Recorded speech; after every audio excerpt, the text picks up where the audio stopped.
Welcome back to my channel. अस्सलाम वालेकुम friends, कैसे हैं आप सब? उम्मीद करते सब ठीक ठाक होंगे, खैरियत से होंगे। यहाँ पर मैं लाइव टेस्ट कर रही हूँ।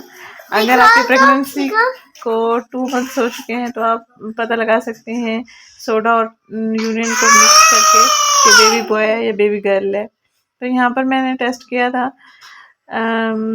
2 चम्मच मैंने बेकिंग सोडा लिया है और किसी भी प्लास्टिक के कप में या ग्लास में, डिस्पोजेबल भी मिल जाते हैं, या बोतल खाली पड़ी है तो उसको काट के भी आप इस्तेमाल कर सकते हैं।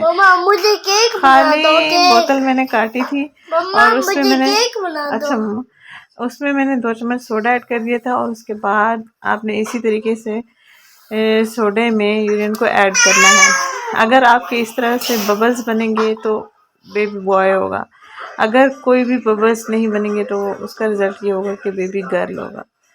तो यहाँ से आप आइडिया लगा सकते हैं बेबी जेंडर का। वीडियो को लाइक एंड शेयर करना मत भूलिएगा।